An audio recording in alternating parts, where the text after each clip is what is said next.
Well, ladies and gentlemen, as promised, I have another fantastic guest. So excited, and it's going to be a fast and furious one here. The need for speed is strong with this one. We have with us live via Zoom, Josh White. Uh, just incredible, incredible driver. NASCAR ARCA Series, a whole nine. We'll get into that. And he also spent some time with the Marine Reserve. So we'll obviously talk about that as well. Um, Josh, thanks for having the time to catch up with us. I know you're super busy. And I guess we'll just get started if you don't mind. Tell our listeners, for those not familiar with your background story, what led you to join the Marine Reserve? It's interesting because not a lot of folks know about the reserve components of some of the military. How did that decision come about for you? So initially, I want to go back into my backstory a little bit to Yeah, give you a please little do. bit. Yeah, yeah, yeah. Give us your origin story, as I say. Yeah. So um, I was in high school and I got my girlfriend pregnant, and I literally walked for high school graduation. She went into labor May 20th, 2009. 3 days later, she has my daughter, Bella White. And just coming out of high school here where I'm at, in West Virginia, you don't have really a market for employment. I mean, the job opportunities just flat out suck. And I kind of feel like that's anywhere coming fresh out of high school. But I mean, I'm like, even if you have experience, opportunities here for employment is limited. Right. So it was really where, a family coming right out of the gate. And I decided, there's only two ways I can go about this. I can go to the military or I can go to the coal mines, because at that point coal mines were still going. And I was like, well, why not serve my country and provide for my family both? And then I thought to myself, well, if I'm going to do it, I want to be the best. So I went to the Marine Corps. That's awesome. Yeah, and like I mentioned, not a lot of listeners, unless they're prior military themselves or have folks in the family that serve, not everyone realizes how that works. So just for the folks that are curious, how does that work for your training for the reserves as opposed to full time? What was that like duty station wise? How did that process work? So, like initial training and whatnot is pretty much the same as like active duty. You go to Paris Island, you do your thing, and then you go to MCT, and then you go to your MOS training. For me, I was a combat engineer, so I went to Ah, courthouse. 12 Yeah, Bravo. Yeah, yeah, yeah. there you go. In Courthouse Bay at a combat engineer instruction company, and did that. But when you transfer to your unit, what's different is you're not full time, and that's there's a love hate relationship between the reserve component and the active duty component. A lot of no matter what, we're Marines, we share camaraderie, but we always give each other crap. Yeah. Um, it was pretty much one weekend a month, and then you have 2 weeks out of the year that you would do annual training in the reserve component, and then obviously you have your deployments if you get lucky enough to get on orders and go abroad. Yeah, a lot of folks don't know that. And I spent some time in the National Guard, so of course I know what you're talking about with the full time versus Guard and Reserve and all that. And it's a fun little jab back and forth for sure. Yeah, it is. But See, you no got to say that you were the matter best of the best, but you also were the smart one that did it kind of like, you had a little bit of downtime in between. exactly, and that's what enabled me to be able to continue my life outside of the Marine Corps. And I initially when I signed up, I really didn't think about that. Like you, when you go to do something of that magnitude, you're thinking of that moment and what it's going to do for you and what you're going to get out of it. And you don't really think that far ahead in a way. So I'm really glad it worked out the way it did. I made that. I made a really good choice on that. Absolutely. And your motivation and your intentions were pure. You knew you had to do something. You had to get started somewhere, and you took the full plunge, and that's very commendable. That's fantastic. So, Absolutely.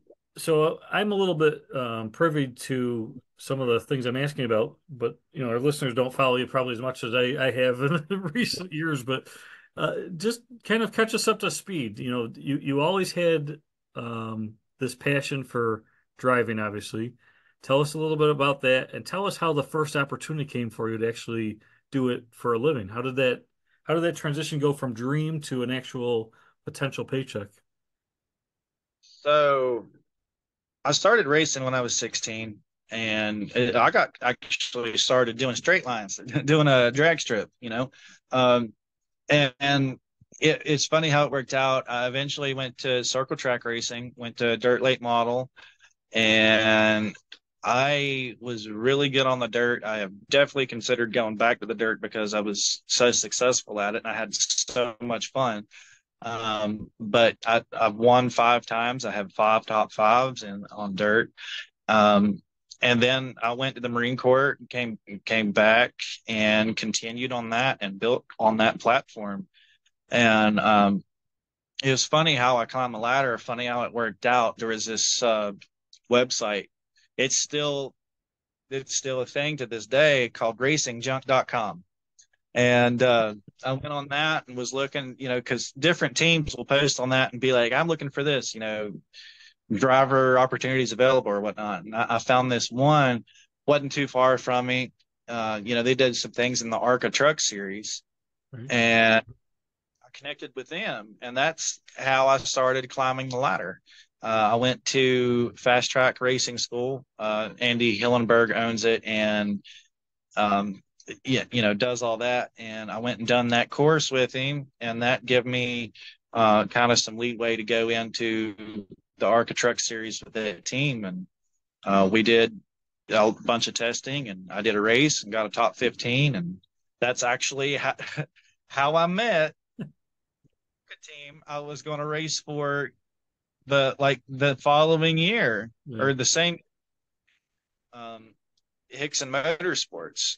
Hickson unfortunately closed down by now, but um, in 2013, that same year, I did a couple runs for him, and 2015 did pretty much a full season with the exception of 2 races. Got 12th in points that year, and then my bad luck streak started, and there was a team. There's a team called Jennifer Joe Cobb Racing.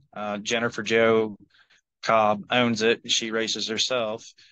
She's really pro military, really, really amazing woman. And we connected, and I got a truck ride with her at Martinsville. And then I wrecked.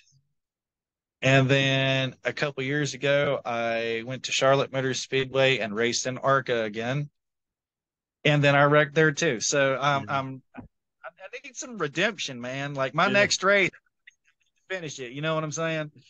Uh, but yeah, that's my racing thing, and then I have some really cool things going on outside of racing too.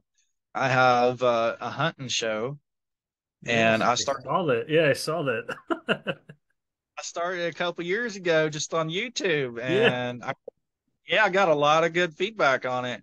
And so I was like, well, maybe I should continue this, and took it a step further and got all professional with it. And now I'm on Waypoint TV for season 2, and season 3 is coming January. I'm even bigger and better. I'm going to be on the Pursuit channel. We're climbing the ladder of the hunting industry. So, Nice. I've got the racing thing going for me and the hunting thing. So it's definitely an exciting time. Yeah. No, I love it. And you're being rewarded for hard work and perseverance, right? You get through the wrecks, you get through all the whatever it is, you just keep plowing through like a good Marine. And you're enjoying, you found a couple different avenues there of taking care of things, your responsibilities and all that, while doing something you really enjoy and you have a passion for. And I love the fact that you get to work with groups of people. It's always fun when you have a team. So whether it's your racing team or the production and the fellow hunters and all that, it's nice. You got your little groups that it just kind of, like a good platoon. It just kind of makes it more fun. You win together and you suffer together. Absolutely. And that's like the big thing, like with the Marine Corps, like that. I think that's, I wholeheartedly believe that's why we have the shared camaraderie, is because, you know, everybody has the same shared misery. And so you lean on each other and depend on each other to make it through. Yeah, So bringing that over to uh, a different part of my life has been amazing. yeah.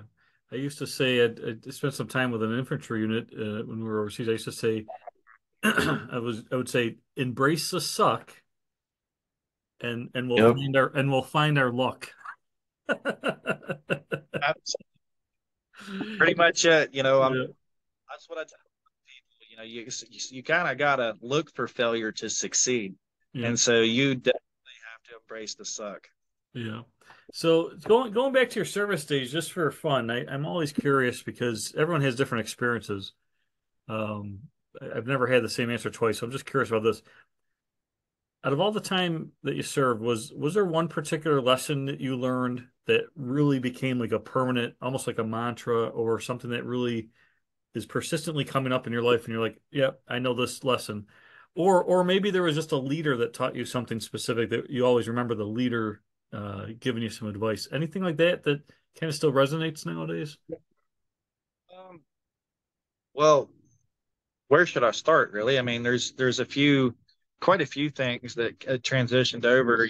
Obviously, um, me being a Marine, our core values on our courage and commitment. I mean, I feel like I've taken that with me as a person, and really took it to heart, because as a entrepreneur, or somebody that does all these different things, you've got to have those values to be successful, and you've got to have the integrity for yourself and other people to be a good and honest person, because this world, it's so easy to get in bed with the wrong people.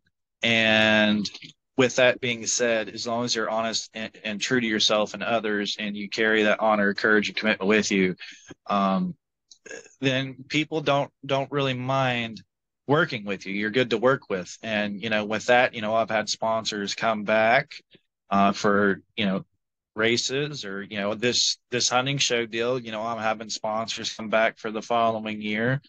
And so, things might not always work out like you want to, um, but in the end, in the long term, it does.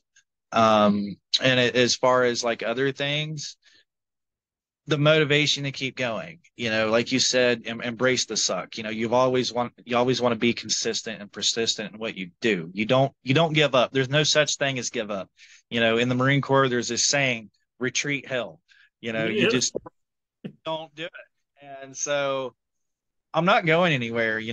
This is me. This is what I'm doing. I'm not going to give up on anything I do, because it's a commitment of mine. It's a commitment to myself, and I'm not giving up. yeah. I'm proud of you for that. It's a great lesson to live by.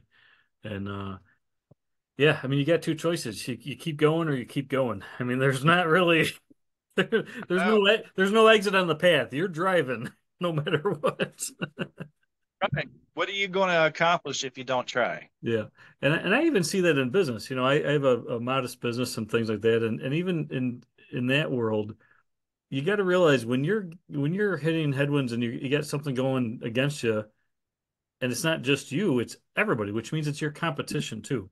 There's no big hurdle that you're dealing with that your competition hasn't dealt with or is going to deal with later.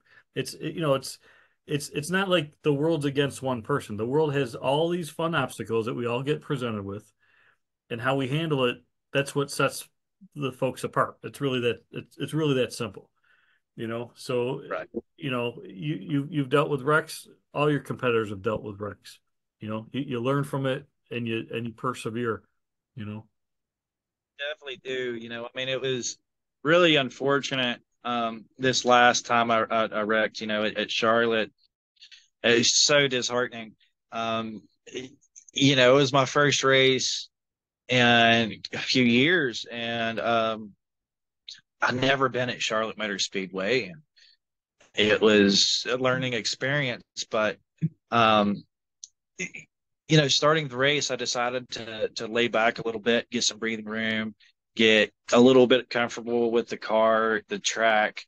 And after about like the first lap, I was like, okay, I got some breathing room. I'm going to hammer down.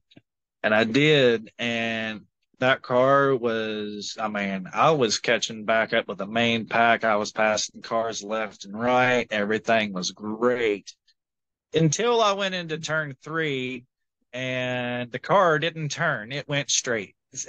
And there's not much you can do at that point. I mean, you're going close to or maybe over 200 miles an hour. If your car is going straight and it's not turning, you have maybe a millisecond before you hit the wall. Yeah. And yeah, it was toast. That car was beyond. I mean, it was pretty bad, but Yeah. It was a um, heartbreaker. Yeah. yeah, it was definitely a heartbreaker. I was okay though. Got out of the car. My neck hurt for about a week, Mhm. but it was a hard hit. Yeah. Well, the best part of that story is you're here right now talking about it. So, it's one of those things that as your path continues, it's going to get further and further back in the rear view, and sharpens you up for the next turn. It does. It does. I'm ready to go back and conquer Charlotte again now that I know There you go. Yeah, how to play. we'll be rooting for you. We'll be watching. So let's talk about that too, because and don't be bashful. Our listeners love supporting our guests, love following them. I know everyone's social media driven now. I mean, I think my neighbor's pet goldfish has a podcast. So just tell folks where they can follow you, what you'd prefer they do, and if you want to give a plug, shout out to some of your sponsors, or if there's folks, you never know. We have this show in syndication now out of AM/FM radio up here in Buffalo. And we're as far out as Arkansas now with some of the stations. So feel free to tell us how we can support you. We love our veteran community here. So tell us how to do that. Yeah, I appreciate that. So, um, I'm really active on Facebook. You can search Josh White Racing and it'll come up. I'm the only Josh White with a blue check mark. That's the real check mark. Before this, you had to pay for Oh, this yeah. stuff. It's cool. But yeah, that's my racing page. You follow me on there and search Josh White's Outdoor Adventures, and my Facebook for that will come up. And just give us a follow. Definitely appreciate any support. The best way to support me is just to follow and share my content. See a post, share it up, and we're heading into season 3 for my hunting show, and I'm trying to get to next year. I'm really trying to race at Daytona and hopefully do a full season. But we're looking for sponsors for the racing side of things, and we still have sponsorship opportunities open for the hunting side of things too. Right now, we have sponsors for the hunting show. We have Bilson Arms, we have Buck Max Outdoors, Outdoor Pro Shop, and we also have PNR Whitetail Supreme. So check them out. They're all on Facebook. Have their own websites. You'd definitely appreciate the products they offer. I mean, they really good stuff. Bilson Arms, for example, has a AR-15 platform that other military and veterans out here will appreciate this one. They have a forward charging system on it, so the rear charging handle Oh, is yeah. non-existent. Yeah, yeah, yeah. 3 Rs, just the charging system's on the front, so Yeah, you don't that's have good. to take your Yeah, that's good to know, folks. And charger. when you support these businesses that are supporting Josh, let them know that's how you heard about them. Absolutely, and I really appreciate y'all having me on. Yeah, no, I appreciate it, and I follow you on a few things, and one of them I'm really impressed. I don't know how you got this handle, but you got a handle out there for. I apologize if I'm remembering wrong. It's either your Twitter or your Instagram, but you have Fighting Marine on there. Yeah, yeah. So How are you I the first one that thought of that as a username? right, I I got I got that like Instagram, Twitter, and Snapchat. All are Fighting Marine. Snapchat, I was Fighting Marine, um, but it had, I deleted it and whatnot. Decided to get back on it later, so then I could get my username back. So now I'm Fighting Marine 1 on that. But It is what it is. Yeah, I agree with you. I don't I'm know just wondering how. how out of all these, you can't miss a Marine Online on in November for sure. The Marine Corps' birthday. How were you the first one to did you take one of your cars and pull a DeLorean? You go 88 miles back in the time and you became the first internet user or something? Wish I was able to say that, but no, it was just, well, this sounds cool. Yeah. Oh, that's awesome. That's yeah, just such a good pick. I was laughing out loud when I saw that. I was like, "Holy cow!" So yeah, that's great. Well, folks, definitely follow Josh White here. See what he's up to. Follow his shows and show him some support. Like he said, the best thing you can do is for the content, so people get to hear, his story. Follow him, understand his passion, what he's driving towards. I do have one follow up. I'm sorry, one final question, and it's actually kind of time travel related. I know I just made that joke, but I always ask people if you had a chance to go back and just talk to yourself before you joined the military. When you were transitioning, you were realizing, okay, I got to do something, coal mine or military, whatever. If you had just 1 minute or so with your younger self, what would you say? What would be the advice, guidance, warnings, whatever? What would you say to young Josh before joining up? Well, I would say just to think a lot more and make more well-educated decisions. Because some of my decisions in my Marine Corps career was spontaneous, and um, leading up to some of them, I've had a lot of hardship that led to those spontaneous decisions. So, um, my advice would be to just really think things through. Absolutely. Yeah. Well said. Well said. Well, I really enjoyed catching up with you, and I love watching what you're doing. So we'll be rooting you on. You got a lot of fans here at the Lima Charlie Show, all of our listeners. Folks, if you missed any part of this interview, or if you could just go ahead and take time to forward this off to someone else so Josh can have a new fan base there. His biography, all the links, everything he referenced today is on our site as well, thelimacharlieshow.com. And as we take a break here, I want to play this fun song I found for you. This is, believe it or not, our military bands are just incredible. The last few years they've been just blown out of the water, all sorts of new stuff, and they have different genres now. So I found this live recording from a NASCAR track where they had the Air Force band play, and they're gonna do a cover track of "Life Is a Highway," and it's the Air Force band called Max Impact, kind of a rock cover band. So. So, in your honor, here's a fun, fast-paced song from the sidetrack of a NASCAR race just a while ago. So, Josh, thanks again for your time. I really appreciate you, and hopefully we can catch up again and see how next season or two goes for you. Yeah, for sure. I appreciate you. Yep, folks, stand by. Enjoy this song in Josh's honor, and I'll talk to you after the break. Stand by.